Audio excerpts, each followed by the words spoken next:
আসসালামু আলাইকুম, hello viewers, welcome back to my channel. I বললাম নতুন আরেকটা ভিডিও নিয়ে আপনাগুলোকে কতক্ষণ আড্ডা দিতাম। আশা করি পুরো ভিডিওটা জুড়ে আপনারা আমার লগেই থাকবেন। ভিউয়ার্স, ইদানিং আমি কামের লেগে ঠিকমতো গৃহস্থী করতে পারতাছি না, এই কারণে ঠিকমতো ভিডিও আপলোড করতে পারি না, আপনাগুলোকে ঠিকমতো আড্ডাও দিতে পারতাছি না। এমনকি আমার আসামিগুলারে, মানে ওই জঘন্য চরিত্রের রাতের রাজারানীগুলারেও ঠিকমতো ধুলাই করতে পারতাছি না। কি যে একটা প্যারেশানির মধ্য দিয়ে আমার সময়টা যাইতেছে, আমার দিনগুলো পার হইতেছে, এটা আপনাদের কয়ে বুঝাই পারতাম না। তো ভিউয়ার্স, সবার আগে আপনাদের জিগাই, আমি যে কথাগুলো কইতেছি বা কইছি, আমার কথাগুলো সবাই বুঝছেন তো? আমার ধারণা আমার অনেক ভিউয়ার্সরাই আমার কথাগুলো ঠিকমতো বুঝতে পারেন নাই, কারণ আমি আঞ্চলিক ভাষায় কথা বললে আমার অনেক প্রবাসী ভিউয়ার্স বা বিদেশি ভিউয়ার্সরা আমার কথাগুলো বুঝতে পারেন না, শুধু বিনোদন পান বা মজা পান। আবার কমেন্ট করে আপনারা সেটা জানান যে ভাইয়া আপনি কি বলছেন কিচ্ছু বুঝতে পারিনি, শুধু বুঝতে পারলাম যে আজকে ইচ্ছা মতো ধুলাই করছেন বা আপনাদের আঞ্চলিক ভাষায় কথা বলতেছেন। তো আচ্ছা, আর আঞ্চলিক ভাষায় কথা না বলি, এখন থেকে শুদ্ধ ভাষায় বা মিশ্রিত ভাষায়, মানে শুদ্ধ আঞ্চলিক মিলায় জিলায় একটা জগা খিচুড়ি বানায় বাদ বাকি আড্ডা মানে করি, চালিয়ে যাই। তো শুরুতেই সবার কাছে অনুরোধ থাকলো, সবাই খুব মনোযোগ সহকারে না টেনে আমার সম্পূর্ণ ভিডিওটি দেখার চেষ্টা করবেন। টেনে টেনে দেখলে অনেক গুরুত্বপূর্ণ বিষয় মিস হয়ে যাবে, তখন আবার অনেক কিছুই আপনাদের অজানা থেকে যাবে। এছাড়াও সবার কাছে অনুরোধ থাকলো, সবাই আমার ভিডিওতে অবশ্যই একটা লাইক দিয়ে যাবেন। লাইক নিয়ে কেউ কৃপণতা করবেন না। ভিউয়ার্স, অনেক কথা বলার আছে, অনেক কথা জমে আছে, কিন্তু এই অল্প সময়ের মধ্যে সব কথা বলে শেষ করা যাবে না। এমনকি আমার সব আসামিদের অন্যায় অপরাধের বর্ণনা দিয়েও শেষ করা যাবে না। তো আজকে একটা আসামিকে ধুলাই করে পুরো আড্ডাটি সাজানোর চেষ্টা করব। আর সেই আসামিটা হচ্ছে ওই সনবাড়ির প্রতিষ্ঠাতা কাল্লা পেতনি মেকআপ বুতুরি যাত্রা দলের সর্দারনি। গত ভিডিওতে আমি আমার দোকান ছেড়ে দিছি বা দোকানটা ছেড়ে দিচ্ছি, আমার দোকানটা হাতছাড়া হয়ে যাচ্ছে, বিক্রি করে দিচ্ছি, এরকম একটু তথ্য আপনাদেরকে জানাইছি। তো এইটা জানার পর, শোনার পরে আমার আসামিরা এবং আমার আসামি মানে ওই জঘন্য চরিত্রের রাতের রাজরানীদের কিছু দালাল চামচারা খুশিতে আত্মহারা হয়ে গেছে। আর মানে কি যে বলতেছে, কি যে করতেছে তারা নিজেরাও জানে না। তো এরকম কিছু মানে মনের ভাব তারা আমার চ্যানেলে এসে কমেন্টের মাধ্যমে প্রকাশ করছে যে তাদেরকে ধুলাই করাটাও অনেকটা জরুরি ছিল এবং ধুলাই করার খুব ইচ্ছা ছিল, কিন্তু এই কাল্লা পেতনি মেকাপুত্রী যাত্রা দলের সর্দার নেই তার গত ভিডিওতে যে মানে চিটারি বাটপারি প্রতারণা এবং ন্যাকামি বা মায়ের কান্না, মানে যেই গলাবাজি চাপাবাজি গুলো করে গেছে, এগুলো দেখার পরে মানে বাদ বাকি সব পিছনে ফেলে শুধু মেকআপ বুতুরিকে ধোলাই করাটা আজকে সবচেয়ে বেশি জরুরি হয়ে গেছে। এই কাল্লা পেতনি বা ওই পরকীয় পরিবারের ভাগাভাগি পরিবারের, এমনকি দেশিকতা দাঁতের বাগান পরিবারের সবগুলো সদস্য, তারা যে কি মনে করে যে তারা পৃথিবীর সবচেয়ে বড় যুক্তিবাদী, তাদের কাছে যুক্তির ভান্ডার, তারা যেটা বলবে, তারা যে যুক্তি উপস্থাপন করবে, এর বাইরে আর কোনো যুক্তি খাটে না, তাদের কথাই ঠিক, তাদের যুক্তি ঠিক। তো মেকআপ পুতুরে কাল্লা পেতনি যাত্রা দলের সর্দারকে কখন জুতায় বাইরে ফটো তুললা লই, খাদ্য উড়ায় লই। তো ভিউয়ার্স, আমরা হাতের বান খাওয়ার বান ছাইরা দিয়া, গিরাগারা ছাইরা দিয়া সোজা হয়ে বলেন, ঠিক আছে? দোলাই শুরু। তো এই কাল্লা পেতনি মেকআপ পুতুরি যাত্রা দলের সর্দার নিয়ে লাস্ট কোন ভিডিওটা আপলোড করছে, ভিডিও টাইটেল থাম্বনেলটা আমি একটু কইরা মনে এমন করে, যদি সম্ভব হয় আমি স্ক্রিনে লেখা দেন না, মানে স্ক্রিনশট স্ক্রিনে শেয়ার করে দেন না। সবার আগে টাইটেলটা কই দেই, আপনারা কিন্তু দেখা দেখা বুঝবার চেষ্টা করবেন কি লেখছে। প্রেম বিয়ের পরিবারের কারণে ডিভোর্সের পর্যায়ে প্রেগন্যান্সি সংসার বাঁচাতে গ্রামে, পরে কান্নার একটা স্টিকার বা ইমোজি যেটাই কোন বা সিম্বল, তারপরে বাধ্য হয়ে কথা বললাম। আচ্ছা ভিউয়ার্স, এই যে কথাগুলো বা লেখাগুলো আমি পড়লাম, এটা কোনো কিছু হয়েছে, কিছু বুঝছেন, কোনো একটা বাক্য গঠন হয়েছে না বাক্য রচনা হয়েছে, মানে কি বুঝাই পারছে, কি লেখছে এই মূর্খের বাচ্চা হাটকেতের রানী সনবাড়ির প্রতিষ্ঠাতা কাল্লা পেতনি যাত্রা দলের সর্দার নেই, কোনো একটা শব্দের কোনো একটা অর্থ কোনো কিছু হয়েছে, মানে শব্দটা সাজায় গোছায় লেখা হয়েছে, হ্যাঁ? আর থাম্বনেলটাও মানে একই কথাগুলারে একটু মানে ইয়ে হয়ে লেখছে, একটু ভিন্ন করে। প্রেম বিয়ে পরিবারের কারণে ডিভোর্সের পর্যায়ে হঠাৎ প্রেগনেন্সি সংসার বাঁচাতে গ্রামে আসা।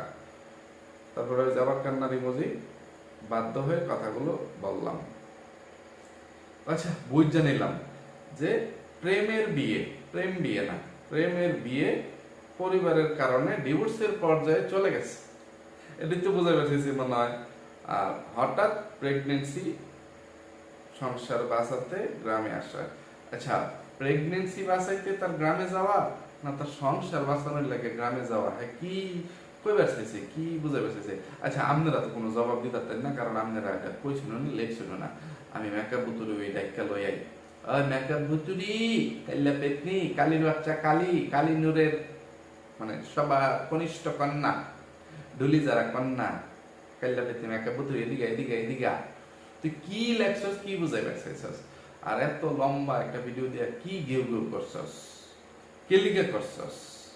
এটার জবাবটা একটু দেওয়া হয়ে যাচ্ছে। তুই আইছস, তোরে কোন ভিউয়ার্সরা কি কমেন্ট করে আর জুতা পিটা করতেছে, মানে এই কমেন্টের উপর ভিত্তি করে তুই কথা কই বেড়েছিস, কোথাকার কোন কার ভিডিওর মধ্যে কি হয়েছে না হয়েছে, গোবর টুকানের ভিডিওর মধ্যে কি শেয়ার করছে না করছে, না ইয়ার মধ্যে এই মাল্টিপ্লাক মাল্টি নোংরা কি কইছে না কইছে, তুই ভিত্তানের উপরে ভিত্তি করে একটা ভিডিও বানাই বেড়েছিস। মানে এই দুইটারে আজকের ভিডিওর মধ্যে দুলাই করা সম্ভব না। এই দুইটা পরে অন্য কোনো ভিডিওর মধ্যে বা আগামী ভিডিওর মধ্যে এই দুলাই করার নেই, আজকে তরে দুলাই করে লই বা তোর টেনতে কৈফিয়ত লই বেড়াইছি। ফকিন্নির বাচ্চা, কাল্লা বেতনি, মাকা বুতুরি, তুই নিজের মনে করতেছস তোর তোর শ্বশুর বাড়ির কোনো মানুষজনদেরকে নিয়ে বা তোর স্বামীর পরিবারে হাগু খাইছ নামক যে কামলা, তার তার পরিবারের কোনো সদস্যদেরকে নিয়ে কোনো কথা বলতে তোর ভয় লাগে, তোর নাকি শরীর কাঁপে, তাইলে তুই আবার কি কারণে এই গেউগুলা করবার আইছস? তুই যেহেতু নিজেই কইতাছস তুই কথা বলতে চাস না, তোর ভয় লাগে, তোর শরীর কেঁপে ওঠে, তাহলে তুই কোন যুক্তিতে আবার এই গেউ গেউ করবার আইছস? এই গাঁজা করে যুক্তি উপস্থাপন করবার আইছস। আর তো প্রেগনেন্সি কেমনে নষ্ট হয়ে যেতেছে? প্রেগনেন্সি কি মানুষের কথায় নষ্ট হয়ে যাগা? মানুষ কি তোর তোল দেশ দা মানে হাস হাস ওই গুতা মারছে একলা বাস দেয়া যে তোর নিচে দা সিরা ভাইরা তোর মানে পেটের সন্তান ক্ষতিগ্রস্ত হইতেছে? হ্যাঁ, ফকিন্নির বাচ্চা, মূর্খের বাচ্চা, চিটারের বাচ্চা, নাস্তা ম্যাগি নুডলস, এটার জবাবটা একটু দেওয়া যাচ্ছে যে তুই লাইন লেখলে মানে আমরা বুঝে নিলাম দুই জায়গা টাইটেল থামনে দুই জায়গাতেই লেখছস যে পরিবারের কারণে ডিভোর্সের পর্যায়ে প্রেগনেন্সি। আচ্ছা, ডিভোর্সের পর্যায়ে সংসার, সেটা হতে পারে ডিভোর্সের পর্যায়ে প্রেগনেন্সি, এটা কি বুঝাই পারছিস রে? দুই জায়গাতেই যে ডিভোর্সের পর্যায়ে হঠাৎ প্রেগনেন্সি, প্রেগনেন্সি ডিভোর্সের পর্যায়ে যায় কিভাবে? ইসলামিক শরীয়ত মোতাবেকই মানে একটা প্রেগনেন্ট মহিলা বা গর্ভবতী মহিলাকে তার স্বামী চাইলেই ডিভোর্স দিতে পারে না, ডিভোর্স দিলেও সেই ডিভোর্স কার্যকরী হয় না। অন্ততপক্ষে ডিভোর্স কার্যকর হইতে হইতে এটা বাচ্চা ডেলিভারি হওয়ার আগ পর্যন্ত স্বামী স্ত্রী সম্পর্কটা ঠিক থাকে, যে বাচ্চাটা যতদিন পর্যন্ত দুনিয়াতে না আসে, খালাস না হয়, প্রবিষ্ট না হয়, ততদিন পর্যন্ত তাদের মধ্যে স্বামী স্ত্রীর সম্পর্ক থাকে। আর অনেক ইয়ের ক্ষেত্রে যেহেতু রাগের মাথায় প্রেগনেন্সি অবস্থায় তালাক দিছে, ডিভোর্স দিছে, ইয়ে করে, তো ডিভোর্সই কার্যকরী হয় না, আর হইলেও সেটা ওই যে বাচ্চার ভূমিষ্ঠ হওয়ার পরে। কিন্তু তুই এটা কি বুঝাইতেছিলি, কি বললি? হ্যাঁ, মানুষ চাইলে মানুষের কথায় তোদের সংসার মানে চলে, তুই এটাই বুঝাইতে আসছিস। আর মানে মানুষ সেটা ভিউয়ার্স হোক বা তোর পরিবারের বা তোর শ্বশুর বাড়ির পরিবারের সদস্যরা হোক, এইগুলো বোঝাইতে আসছিস যে প্রেম বিয়ে এই সেই মানুষের কারণে বা কিসের কারণে, মানে কোনো একটা মানে অর্থবোধক মানে লাইন লিখতে পারিস না, এই জন্য আমার মানে বেরেন মানে অ্যাডাক্ট হয়ে যাইতেছে, মানে হজবরল লেগে যাচ্ছে, এলোমেলো লেগে যাচ্ছে, জয় নাকলা হয়ে যাচ্ছে। প্রেম বিয়ের পরিবারের কারণে। আচ্ছা, পরিবারের কারণে বলতে কার পরিবার? এখন তুই বুঝাইতে চাইছিস তোর শ্বশুর বাড়ির পরিবার, মানে তোর জামাইয়ের ভাই বোন মা, তাদের জন্য তোদের সংসারে অশান্তি। তোর পরিবারের কোনো সদস্যরা কোনো অশান্তি করে না, তোর পরিবারের সদস্যরা তো অনেক ভালো, অনেক সচেতন, অনেক শিক্ষিত, এই জন্য তারা কোনো কুটনামি করে না, তারা সবসময় ভালোভাবে চলে, মানে সাংসারিক যুক্তিবাদী এই সেই। আরে চিটারের বাচ্চা, আরে প্রকৃতির বাচ্চা, তোরা তো একই ক্ষেতের মূলা। তোর বাপের বাইরের ঘরে তো এই হাগু গাইস হয়েছে, ওই মাল্টিপ্লাগ হয়েছে, বিল্লু নাপিত হয়েছে, কি বুঝাই পারছাস? তোরা না এই হাগু খাইছ পরিবারের সাথে আরো জঘন্য চরিত্রের নোংরা। তগর দেখা দেখি তোরা এখন ইউটিউব আয়ার জন্য প্রকাশ্যে নষ্টামি নোংরামি গুলো করতেছাস। আর সেই নষ্টামি নোংরামি কইরা মানে যেমনে মানুষের বোকা বানায় ধোকা দিয়া টেহা পয়সা আয়োজি করতেছাস, এডি দেখা তোর চাচাতো বোনগুলা, এই মাল্টিপ্লাগ বা মানে ভাই বোনগুলা, তারা আরো বেশি মানে নোংরা হয়ে গেছে। মানে তখন ছাড়া যেতেছে না, কিন্তু নষ্টামি নোংরামিতে তারাও নিজেদের গা ভাসিয়ে দিচ্ছে। আর তুই আইসস তোর শ্বশুরবাড়ির পরিবারের দোষ দিতে। ফকিন্নির বাচ্চা রে, ওই নাক ফুটানি কারে কয়, এমন এমন কি জানি গোবর টুকানি রে নাক ফুটানি কয়। হ্যাঁ, আমার একটু নাকটা চুলকাইতে ছিল, এক কামে দুই কাম দেখা এলাইছি। গোবর টুকানি, ফকিন্নির বাচ্চা, চিটারের বাচ্চা, ভাত খেতে রায় ফেল, তুই তোর পিঠের মধ্যে সালা বাইন্দা রেডি হইয়া থাক। আর লগে মাল্টিপ্লাক মাল্টি নোংরা তুইও। আর বিল্লু নাপিত চিকা মুখ্যা, তুইও রেডি হয়ে থাকিস। তখন দেখি তিনটারে এক ভিডিওর মধ্যে দোলাই করতারি নাকি, নাহলে তিনটারে তিন ভিডিওর মধ্যে দোলাই করাম। তো মেকআপ বুতুরি কাল্লা পেতনি, তুই তোর শ্বশুর বাড়ির মানুষগুলাকে এইভাবে উপস্থাপন করতেছিস যে তারা পারে না, এরকম কোনো জঘন্য কাজ নাই। যে তারা মানে নিজেদের মানে স্বার্থের জন্য মাকে, বউকে, বোনকে, ভাইকে পর্যন্ত বেঁচে দিতে পারে। আর তুই তো সেখানে অন্য পরিবারের সদস্য, তো তোকে বেচা তো তাদের কাছে কোনো ব্যাপারই না। এটা সেটা বলতেছিস যে তারা পারে না, এমন কোনো কাজ নাই। তারা মানে মানে এত মিথ্যা কথা বলে। এই যে যেমন এই বিল্লু নাপিত তার বউ নিয়ে, মা নিয়ে যে আলাদা যে নাটক এটা সেটা করতেছে, এগুলো তুই বোঝাইতে আসছিস। এমনকি এই মাল্টিপ্লাক মাল্টি নোংরা তার শ্বশুর শাশুড়ি জামাই নিয়ে যে ব্যবসা করে গেছে, যে নাটক সিনেমাগুলো করে গেছে, এগুলোর কথা তুই উদাহরণ হিসেবে টেনে নিয়ে আসছিস।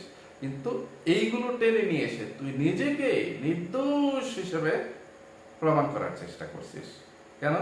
তারা নোংরা বলেই তুই যে ভালো পেয়ে গেছিস, তুই যে ভালো ক্ষেতের মোলা, এই টাকাটা কইছি ফকিন্নির বাচ্চা। আচ্ছা, ঘটনার সূত্রপাত কি? তুই কেন এই কথাগুলো বলছিস?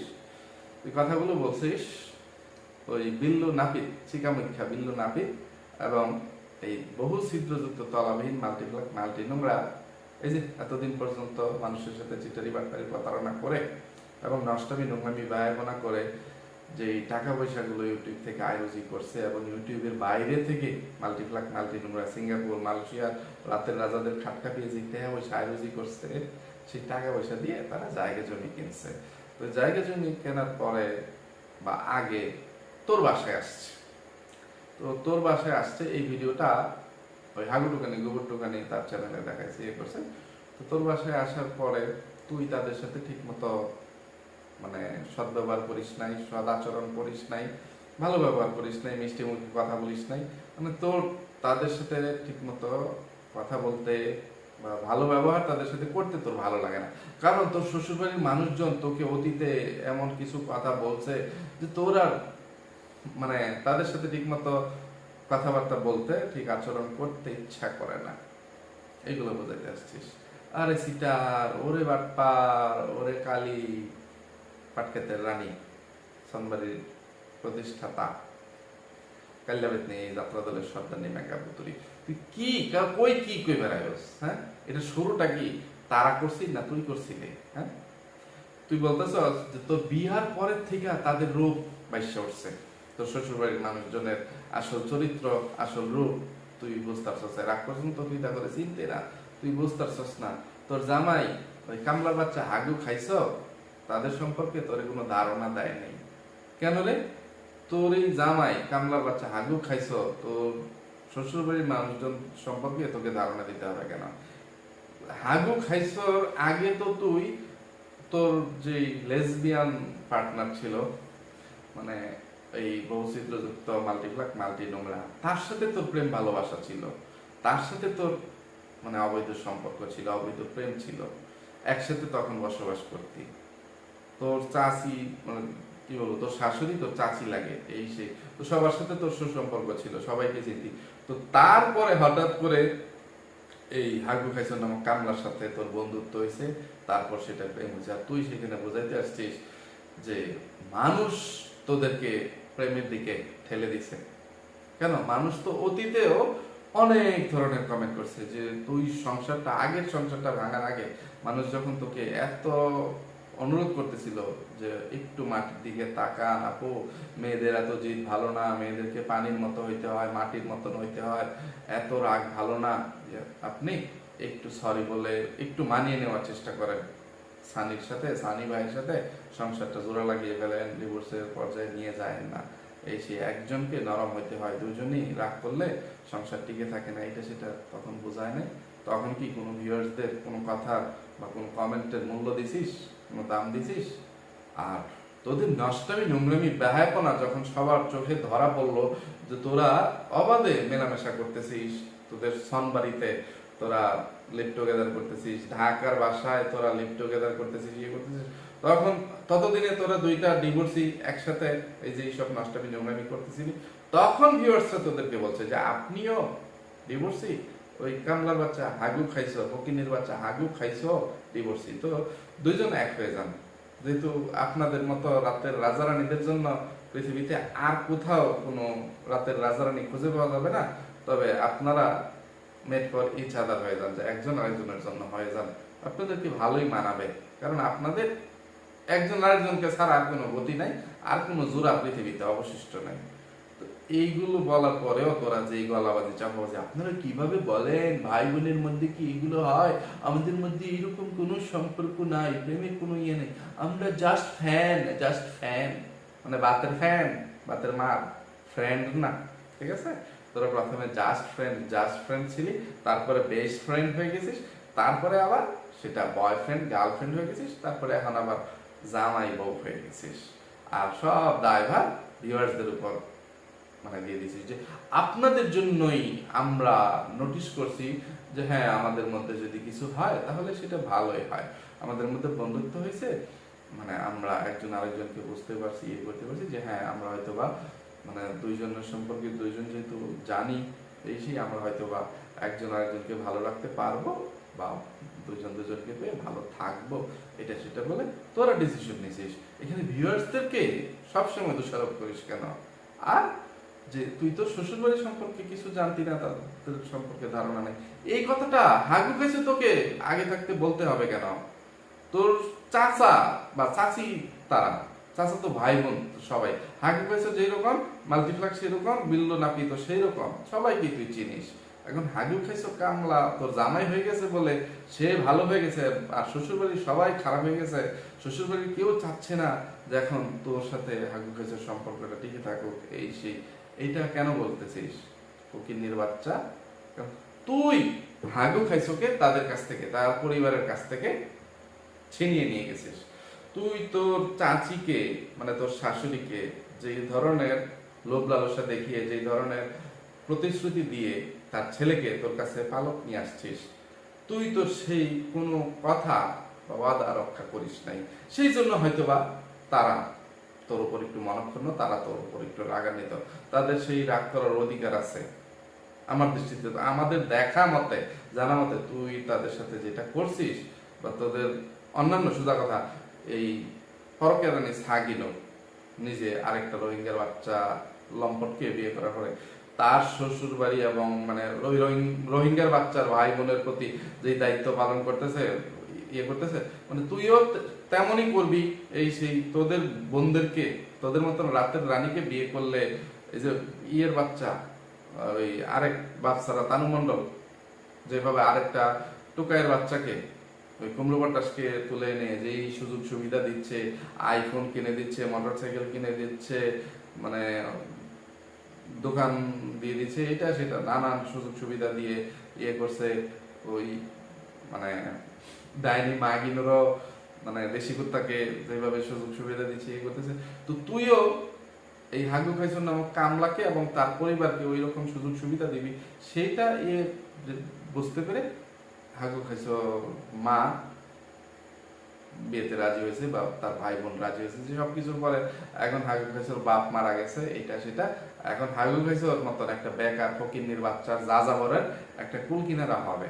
আর হাগু খাইছে তার মাকে মাসে মাসে তোর কাছ থেকে নিয়ে দে আর তার ইয়ের থেকে দে, মানে মায়ের প্রতি দায়িত্ব পালন করবে বা তুই করবি করবি, সেটা ভেবে তোর মতো একটা কাইল্লা পেত্তির কাছে তোর ছেলে পালক দিছে। কিন্তু তুই হাগু খাইছো মানে পরিবারের উপরে কোনো দায়িত্ব পালন করছিস, তাদের সাথে পুরোদমে বেইমানি করছিস, তো তারা মনের কষ্টে তাদের ইয়েগুলো বলতে পারে।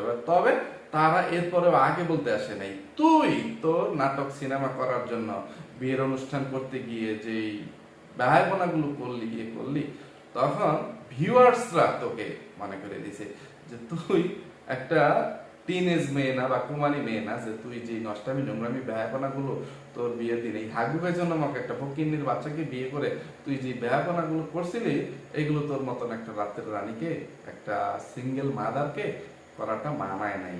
এই সেই তোর যে একটা বাচ্চা আছে এটা তোর মনে করা উচিত ছিল, বা বাচ্চাকে কার কাছে রেখে আসছিস বাসরঘর করতেছিস, সেটা সেটা ভিউয়ার্সরা তোকে মনে করিয়ে দিয়েছিল।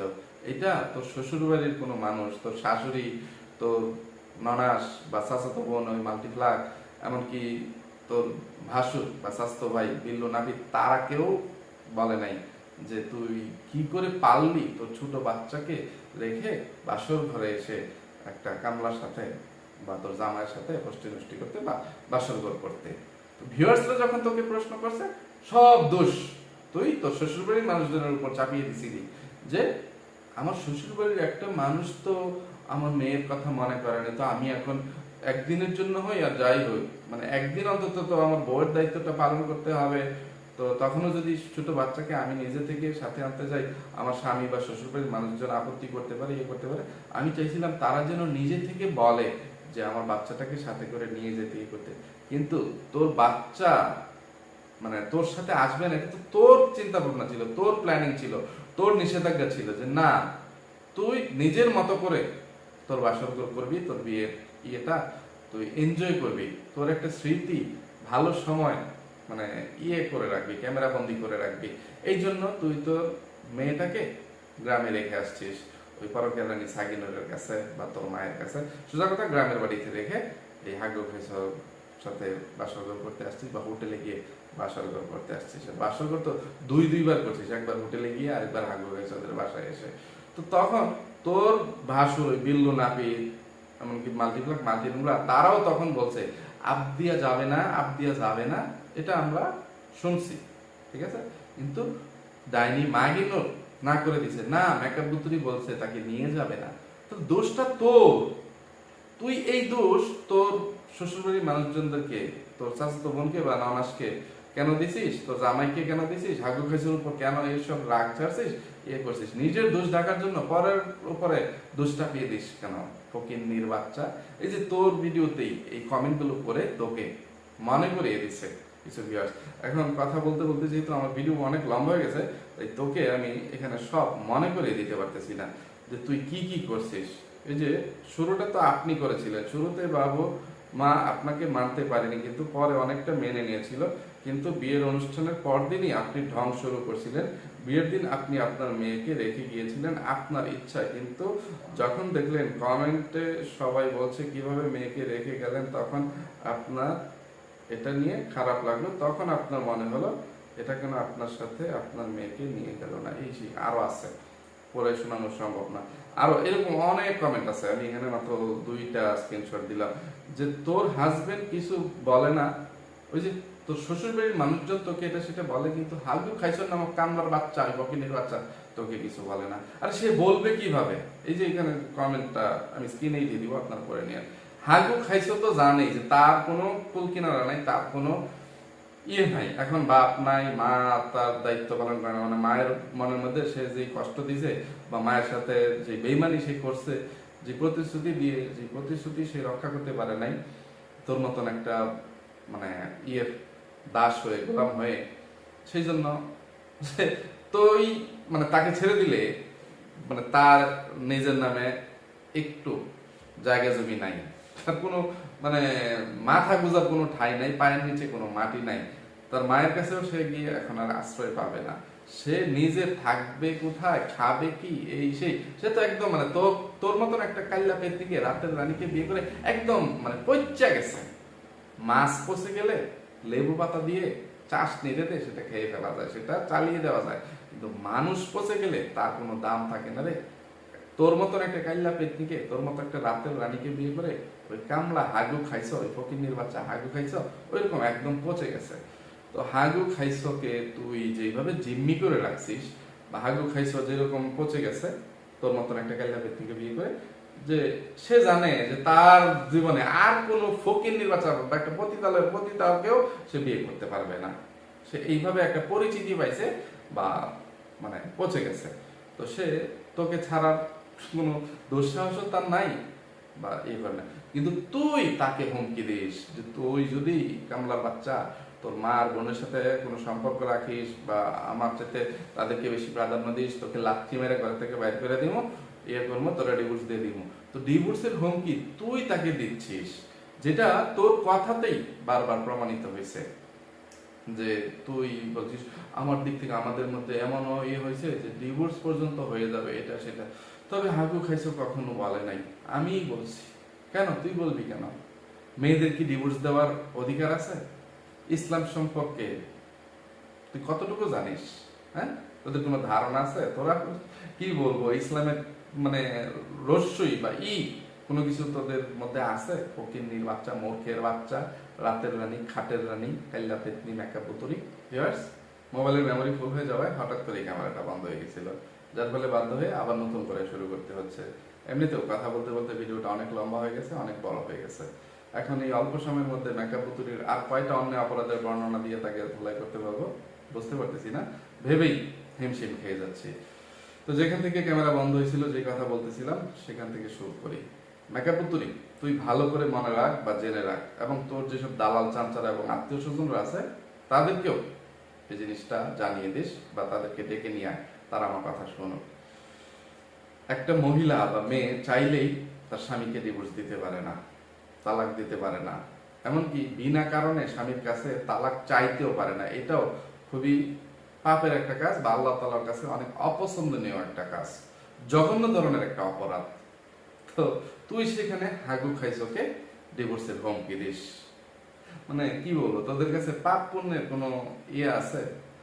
মানে কার কাছে কি বলি, মানে তোদেরকে কোনো কিছু শিখানো, এটা হচ্ছে উলুবনে মুক্ত ছড়ানোর মতো। তো মানে একটা মেয়ে যখন তার স্বামীর কাছে তালাক চাইতেই পারে না, সেখানে তুই তোর কামলা জামাইকে হুমকি দিস যে তুই তাকে ডিভোর্স দিয়ে দিবি। যদিও সরকারিভাবে মানে নারী পুরুষ যে কেউ চাইলে ডিভোর্স দিতে পারে, কিন্তু সরকারি নিয়ম আর ইসলামিক নিয়ম দুইটা কিন্তু এক জিনিস না চান্দু। রাতের রানী, খাটের রানী, মন করা মতো ইসলাম চলে না, শরীয়ত চলে না, ঠিক আছে? কিছু মানে ডিভোর্সের হার কমানোর জন্য, কমানোর জন্য সরকার একটা নিয়ম করে দিল, আর তোমার সুবিধার্থে তুমি সেই পথ অবলম্বন করলা, এই মাসালা চলে না, ঠিক আছে? তো তুই সোজা কথা হাগু খাইছোকে জিম্মি করে, হাগু খাইছো অসহায়ত্ব বা দারিদ্রতাকে পুঁজি করে ওই কামলা নামক এই হাগু খাইছোকে তোর গোলাম বানিয়ে রাখছিস। কিন্তু হাগু খাইছোর পরিবার বা চায় না, মানে তারা নিরুপায় হয়ে মানে তোর মতো একটা রাতের রানীর জিম্মি হয়ে আছে, হয়ে আছে। আর তুই সেটা নিয়ে একটু গলাবাজি চাপাবাজি করে বলতে পারিস যে তারা আমার সাথে যে অন্যায় অপরাধ করছে, যে আমাকে যে যে কথাগুলো অতীতে শোনাইছে, এখন তাদের লজ্জা লাগে আমার সামনে পড়তে বা আমার কাছে আসতে, আমার বাসায় আসতে, কিন্তু আমার কোনো লজ্জা লাগে না। আমার তোকে যে কথাগুলো বলছে, উচিত কথাগুলো তোকে স্মরণ করিয়ে দিছিল। তুই যেভাবে তোর শাশুড়ি বা তোর ভাসুর বা এই ননাস মালতি নোংরার কথা বলে যে তারা কেন বললো না আমার বাচ্চাকে আমার বিয়ের দিন আমার সাথে করে নিয়ে যেতে, এই সেই, তো তারা তোর মুখোশটা খুলে দিছে। এবং তুই এরপরে আবার যখন জবাব দিতে আসছিস, তখন তোর মা বাপের মানে ইয়েগুলো মানে ভূমিকা মাল্টি নোংরা তুলে ধরছিল যে তোরা তিনটা বোন বা সবগুলো ভাই বোন যেভাবে নষ্টামি নোংরামি ব্যয়পনা করে মানে জীবনযাপন করতেছিস, বা নষ্টামি নোংরামিতে যেভাবে গা ভাসিয়ে দিছিস, এবং তোদের মা বাপ যেভাবে তোদেরকে প্রশ্রয় দিচ্ছে, মেকআপ এই মাল্টিপ্লাক মাল্টি নোংরার মা বাপ তাদেরকে ততটা প্রশ্রয় দেয় না, বা মাল্টি নোংরা মানে তার যদি বাচ্চা কাচ্চা থাকতো তাহলে সে তার স্বামীর সংসার ছেড়ে কখনোই চলে আসতো না, স্বামীকে ডিভোর্স দিত না। যেগুলো কাজ তোরা 3টা বোন করছিস, তো ভাইয়ের বেলা হয়েছে, তো তখন থেকে মালতি নোংরা তোর কাছে চিরশত্রু হয়ে গেল, জানের দুশ্মন হয়ে গেল, এই সেই। আর এখন তোর খুব হিংসা লাগতেছে যে মাল্টিপ্লাক মাল্টি নোংরারা গ্রামে আসলেই তোদের বাড়িতে আসে, আবার তোদের বাড়িতে তোদের মায়ের হাতের রান্না খায়, তোদের মা ভাত বেড়ে দেয়, সেইটা তারা মজা করে খায়, তো তাদের কোনো লজ্জা শরম নাই, এই সেই। তো তোর এটা নিয়ে হিংসায় শরীর পুরে ছাড়খাড় হয়ে যায়। এই কথাগুলো তুই বলতে আসছিস। আরো কত কথা, যে ওই যে যে তোর শ্বশুর বাড়ির মানুষজন যা খুশি তাই করতে পারে, হাজারটা মিথ্যা বলতে পারে, আর তোর নামে নাকি হাজার হাজার ভিডিও বানাইছে। আরে ফকিনের বাচ্চা, তারা হাজার হাজার ভিডিও বানাইছে ঠিক আছে, কিন্তু তোকে বেঁচে হাজার হাজার ভিডিও কখন বানাইলো? যে তুই বলতেছিস তুইও ইচ্ছা করলে পারতি হাজার হাজার ভিডিও তাদেরকে নিয়ে বানাইতে, এই সে, কিন্তু তোর কোনো ইচ্ছা নাই, তোর কোনো রুচি নাই। আর ফকিনের বাচ্চা, তুই যতগুলো ভিডিও তাদেরকে নিয়ে বা নিজের দোষ ঢাকার জন্য পরের উপর দোষ দিয়ে মানে বানাইছিস, তারা ততগুলো ভিডিও বানায় নাই। তো তুইও দুধে দুয়া তুলসী পাতা না, আর তারাও দুধে দুয়া তুলসী পাতা না, সবগুলোই নোংরা। কিন্তু নোংরার সূত্রপাতটা তো তোদের পরিবার থেকে হয়েছে। তোর বড় বোন ওই ইবলিশের নানি, পাটক্ষেতের রানী, বাংলাদেশি ডাইনি মাগিনুর এই লয় বা তালটা শুরু করছে। তো মাগিনুরের পিছন ধরেই, লেজ ধরেই তোরা সবাই নষ্টামির খাতায় নাম লেখাইছিস, এবং তোদের পরে মাল্টিপ্লাক মাল্টি নোংরা যে মানে ইউটিউবে আসছে, ইয়ে করছে। আর মাল্টিপ্লাক মাল্টি নোংরা ওই যে ডাইনি মাগিনুরকে দেখি যে কিভাবে পরপুরুষের সাথে বা বোন জামাইয়ের সাথে পরকিয়া করতে হয়, এই করতে হয়, সেই করতে হয়, এইগুলো করছে। তো আমি চাইলেও সোজা কথা তোকে তোর আরো অনেক অন্যায় অপরাধের জন্য দোলাই করতে পারতেছি না। তো অন্য কোনো দিন অন্য কোনো ভিডিওতে তোর বাদ বাকি যে গলাবাজি চাপাবাজি গুলো আছে, যে নষ্টামি নোংরামি ভায়াপনা গুলো আছে, সেটা ডিপার্টমেন্ট প্রতারণা গুলো আছে, সেগুলোর জন্য ইচ্ছা মতো জুতা পিঠে চালবেটা ঠ্যাঙ্গা হোয়াইট কলা বাস দিয়ে তোকে উচিত শিক্ষা দেওয়ার চেষ্টা করবো। তো আজকে এখান থেকে বিদায় নিচ্ছি। তো ভিউয়ার্স, এতক্ষণ পর্যন্ত আপনারা যারা আমার সাথে ছিলেন সবাইকে অসংখ্য ধন্যবাদ। সবাই ভালো থাকবেন, সুস্থ থাকবেন, নিরাপদে থাকবেন। আমার জন্য, আমার পরিবারের জন্য, আমার 2টা সোনামণির জন্য মন থেকে দোয়া করবেন। আল্লাহ হাফেজ, আসসালামু আলাইকুম।